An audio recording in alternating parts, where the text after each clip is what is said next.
Hello, bonjour.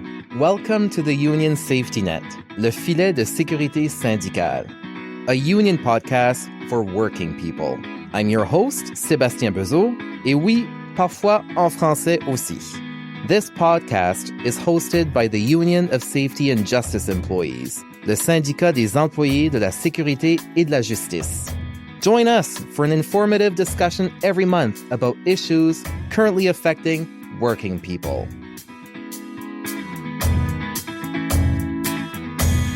USJE's National Public Safety Awards recognize and celebrate the outstanding work undertaken by our members across the country. At an awards ceremony on April 9, 2024, 7 USJE members took center stage in Ottawa to represent our union and the hard work our members accomplish. Today, we're talking to two recipients, Gair from British Columbia and Pierre-Luc Gilbert de la belle province de Québec.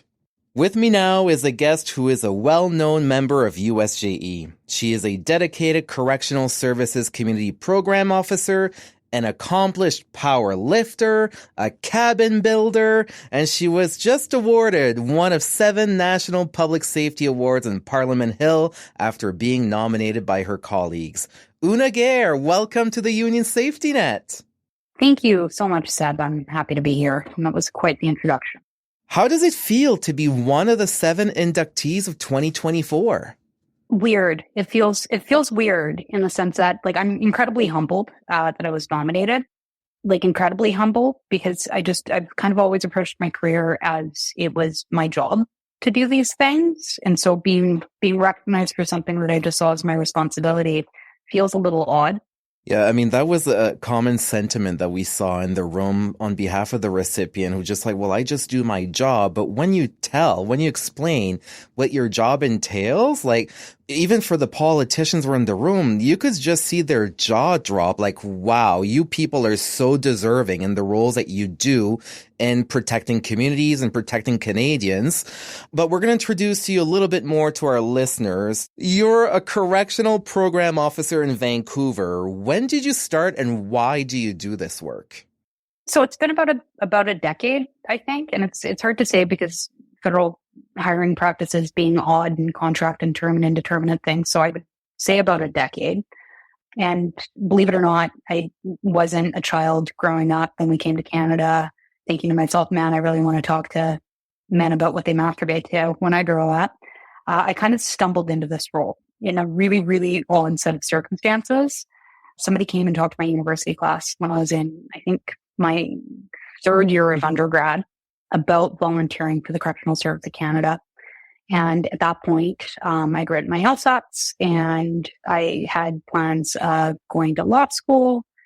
And I realized that because I was working to put myself through university and I had a good GPA and I had a good LSAT score, I didn't have anything that sort of set my application apart in terms of volunteer hours because even back then, life was expensive and so was tuition. And so I started volunteering with CSC and it was a really, really cool experience. So some of the stuff that I got to do at first was sort of like a mentorship thing with offenders in the community. And I got paired up with this fellow who was a lifer who was involuntarily transferred to a region and ended up being pulled here. So he didn't have community supports or things like that.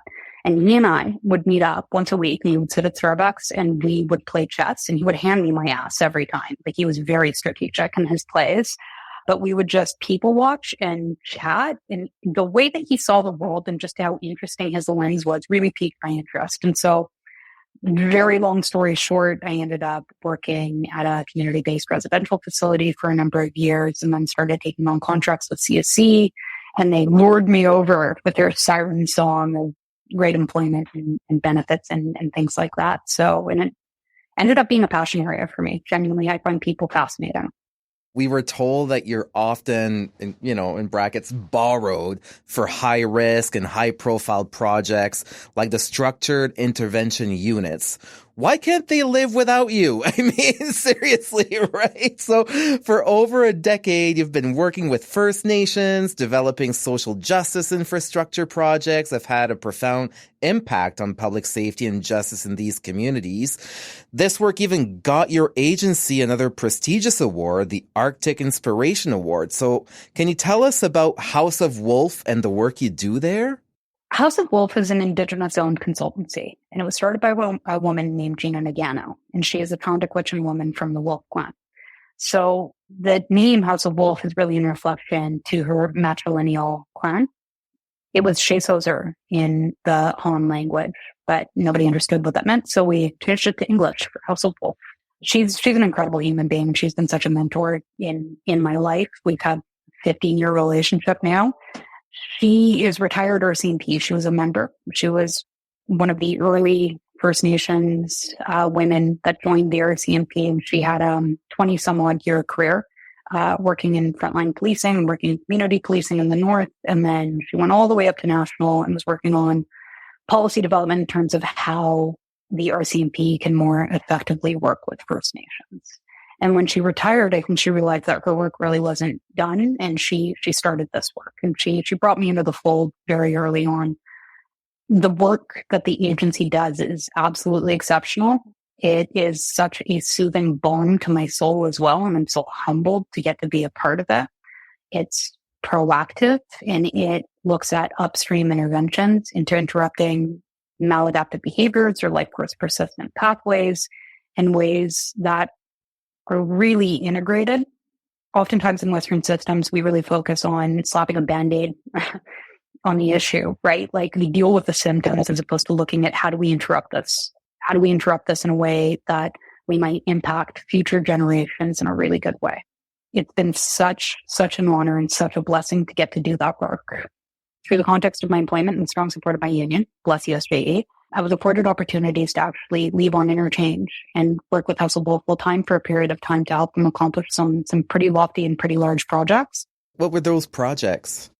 We completed mixed methods meta-analysis on 405 Alexander Street, which is the emergency shelter in Whitehorse, publicly available. It was released by Yukon government, as well as designing a peer-facilitated psychoeducational program called the Mental Wellness and Cultural Resiliency Program for Council Yukon First Nations. Wow. That sounds amazing. Pretty neat. Yeah, it is. It was cool. Another hat that you're wearing is you sit on USJE's Health and Safety Committee, and that is the committee that was tasked with improving access to presumptive injury coverage through workers' compensation for USJE's members.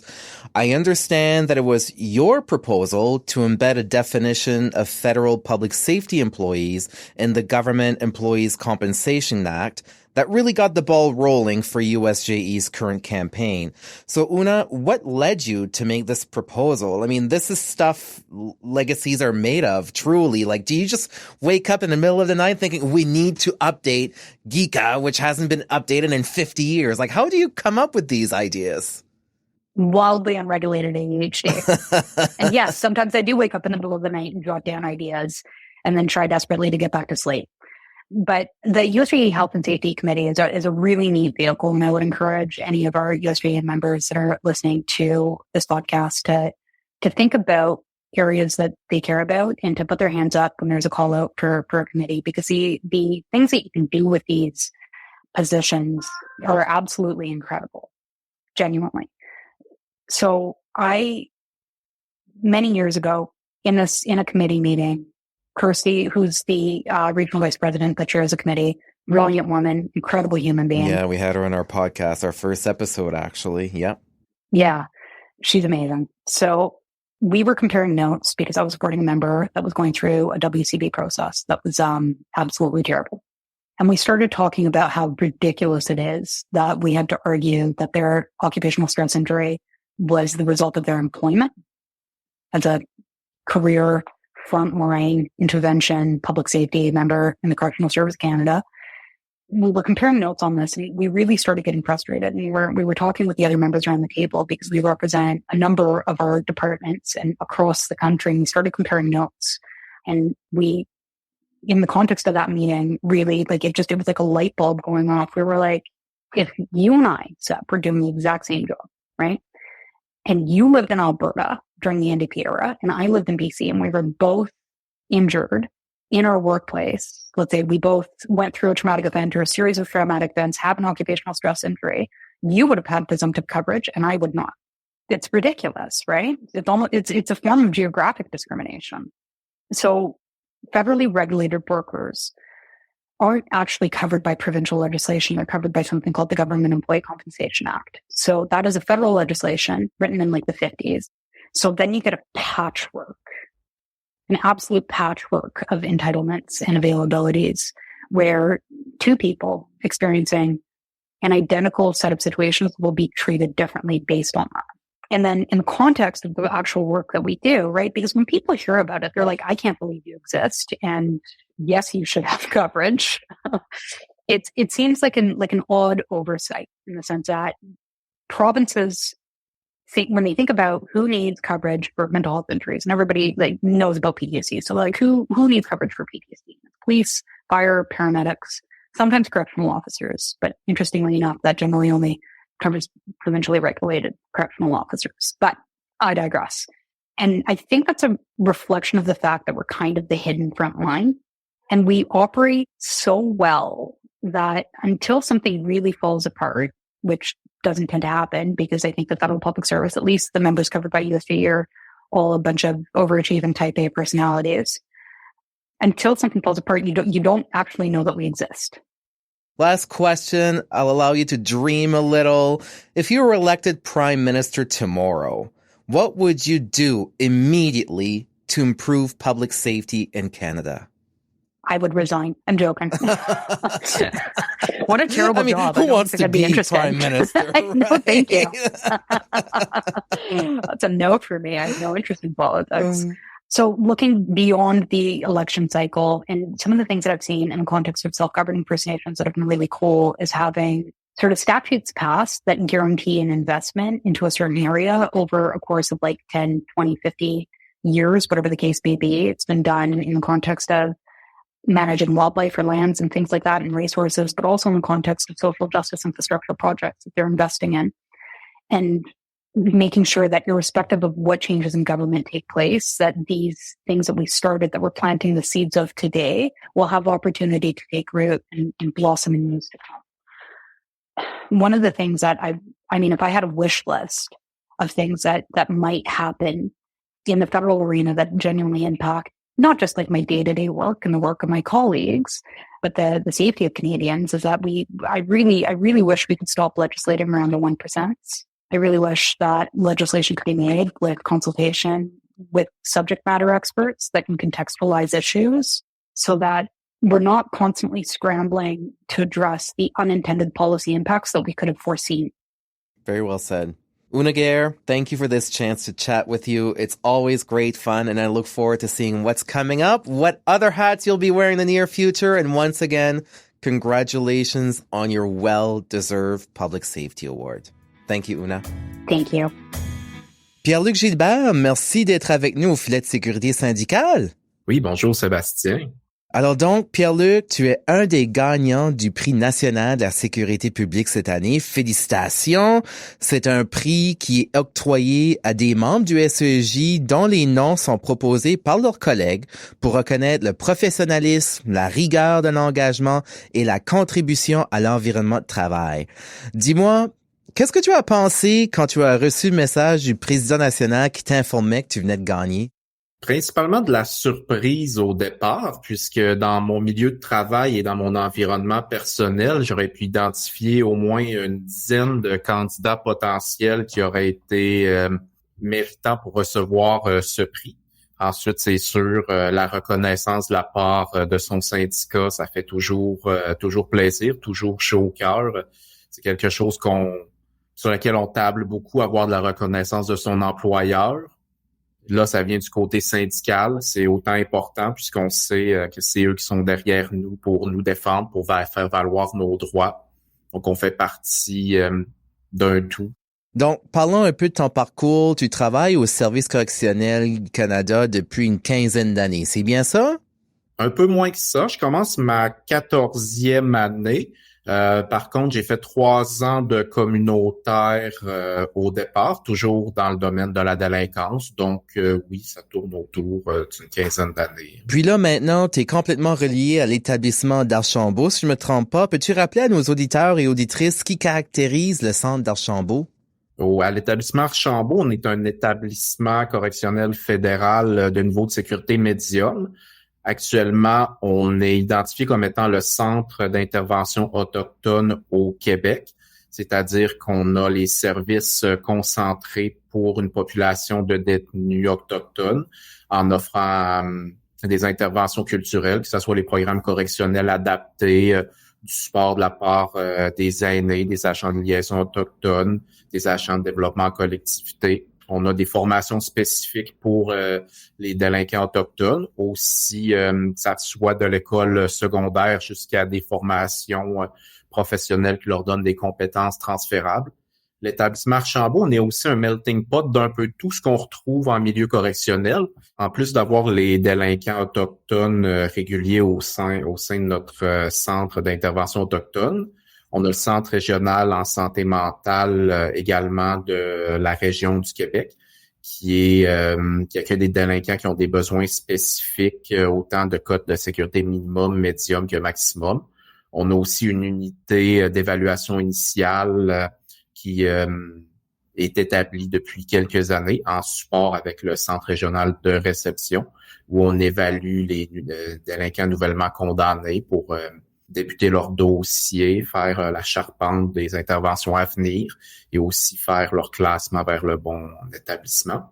On reçoit aussi de la post-suspension, les délinquants qui sont qui ont vu leur libération suspendue pour avoir brisé des conditions dont le risque a augmenté en collectivité. Ça achève-tu, là, ou ça continue, la liste?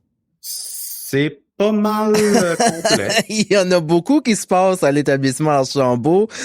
Puis, t'as parlé un peu de santé mentale. Puis, si je me trompe pas, t'as débuté ta carrière comme agent de libération conditionnelle au Centre régional de santé mentale. Donc, tu es spécialisé en soins psychiatriques, c'est ça? Non, moi je suis un diplômé de l'école de criminologie de l'Université de Montréal. Okay. On a certains cours qui touchent la santé mentale, la personnalité criminelle, mais la criminologie, c'est un domaine varié. On est également formé en victimologie, on reçoit des cours d'initiation au droit, des cours de sociologie. Donc, la partie santé mentale est traitée de façon interdisciplinaire avec nos partenaires, que ce soit des psychiatres, des infirmières ou des travailleurs sociaux. On a aussi des psychoéducateurs qui travaillent le volet santé mentale. Nous, en tant qu'ALC, on aborde le volet délinquance, sans oublier que c'est également... souvent, ils en ont un double statut de patient versus délinquant. Donc, c'est à faire trouver l'équilibre entre le soin, le contrôle, la relation d'aide. Intéressant. Puis tu as parlé aussi que l'établissement Archambault, ça spécialise aussi pour la communauté autochtone. Quels sont les défis particuliers qui sont liés au dialogue interculturel entre Québécois et autochtones? Principalement, c'est la compréhension et l'écoute. Au service correctionnel, on nous offre plusieurs formations pour arriver à comprendre la réalité des peuples autochtones, pour savoir plus qu'est-ce que c'est leur culture, qu'est-ce qui est important pour eux pour avoir besoin. Est-ce que ce sont des gens qui viennent de plusieurs nations autochtones différentes à travers le Canada qui vont aux établissements Archambault ou? Oui, absolument. On a principalement des délinquants qui viennent des différentes nations au Québec, par exemple. Mais par contre, puisque certains dans leur province d'origine ne peuvent plus être incarcérés, que ce soit pour des problèmes d'incompatibilité avec d'autres détenus, des problèmes avec des gangs qui sont transférés dans la région du Québec. Chaque nation a sa propre culture, sa propre histoire, ce qui rend encore plus important d'être formé, d'établir le dialogue avec nos spécialistes, nos intervenants culturels sur place, puisque dans différentes nations, ce n'est pas tout qui a la même signification. Par exemple, les Inuits, c'est très différent de ce qui est Autochtones qui habitent plus des territoires au sud. Pierre-Luc, qu'est-ce que t'aimes de ta job? Qu'est-ce qui te fait que tu te lèves à tous les jours puis tu vas travailler dans l'établissement Archambault? Qu'est-ce qui te pousse? Moi d'abord, j'avais fait des études j'avais un grand besoin de comprendre le domaine de l'humain. C'est une source infinie de compréhension et d'incompréhension aussi. Ça répond à un besoin de curiosité intellectuelle, chercher à creuser un problème, mais aussi, sans me mettre comme le principal acteur de changement, avoir un rôle pour accompagner le délinquant vers son changement, sentir qu'on peut accompagner quelqu'un à développer son potentiel, quelqu'un qui a peut-être pas eu les mêmes chances que moi j'ai eu dans ma vie. Je trouve que c'est quelque chose de valorisant, d'important, savoir que je participe à la protection de la société en travaillant avec l'humain. Ouais, tu sembles vraiment qu'une personne très empathique qui veut vraiment comprendre la personne sans la juger. C'est l'image que tu me donnes juste en jasant avec moi aujourd'hui. On va parler un petit peu plus de revendications, là, vu qu'on est un syndicat. Ça fait Pierre-Luc dans une perspective plus revendicatrice. Qu'est-ce qu'il faudrait changer dans notre système pour l'améliorer? C'est à la fois très simple et très complexe comme question. Pour améliorer, pour permettre aux employés de travailler sur leur mission, qui est favoriser le changement chez nos délinquants, on a besoin de plus de temps, plus de ressources, que notre employeur comprenne qu'on n'est pas un ministère qui rapporte de l'argent. Le dollar investi n'est pas payant immédiatement, mais il va être payant plus tard parce qu'on ramène des citoyens productifs, peut-être dans 2 ans, 5 ans, 10 ans, à long terme. Ce qu'on a besoin, c'est, en termes de ressources, c'est qu'on cesse de considérer que notre travail peut être fait avec le moins de temps possible. Par exemple, en établissement, on nous donne des caseloads avec un nombre toujours grandissant de détenus, des rapports toujours plus poussés, il faut toujours en mettre plus, ce qui a un impact sur le temps qu'on peut passer avec notre client, qui est le délinquant, pour faire de l'intervention. En communauté, on calcule leur tâche de travail de façon standardisée. Tel rapport va avoir tel nombre de temps, sans comprendre la complexité de chaque cas. Un cas, oui, il peut rentrer dans le nombre de temps alloué. L'autre va avoir des besoins grandissants. Puis pour y arriver, ce que je suis moi-même coupable de faire, c'est dépasser sur mon temps personnel, oui, sur mon temps de dîner, travailler le soir à la maison. Pour y arriver, soit je réponds pas à mes objectifs professionnels, ou je peux complètement fermer l'ordinateur à 4 heures, sentir que j'ai pas accompli ma mission, que j'ai pas fait un travail de qualité, puis j'aide personne en ce moment. Juste noircir de la paperasse pour noircir de la paperasse, c'est pas ça qui est utile, c'est pas pour ça que j'ai fait des études, c'est pas pour ça que je me suis engagé au service correctionnel. Donc, s'ils nous remettent l'opportunité de pouvoir travailler nos cas en profondeur, faire un travail de fond, tout le monde va en être gagnant. On protège la société, c'est ça que notre employeur doit nous donner les moyens de faire. Vous prenez ça à cœur, puis c'est réconfortant de savoir qu'il y a des personnes comme vous qui travaillent dans ces établissements justement pour aider les personnes qui en ont le plus de besoin. Alors, c'est pas une surprise que vous êtes un lauréat du Prix de la sécurité publique 2024. Ça fait encore une fois, Pierre-Luc, félicitations pour le prix et merci énormément d'avoir pris le temps de nous parler aujourd'hui au filet de sécurité syndicale. Merci à toi. Merci. Thank you for joining me for this episode of the Union Safety Net, le filet de sécurité syndicale, a union podcast created by USJE for working people. If you have any feedback on today's episode or would like to suggest a topic you want us to cover, please reach out on social media platforms. We love to hear from our listeners. I'm your host, Sébastien Bezeau, and I hope you'll join us next month for another episode of the Union Safety Net, le filet de sécurité syndicale.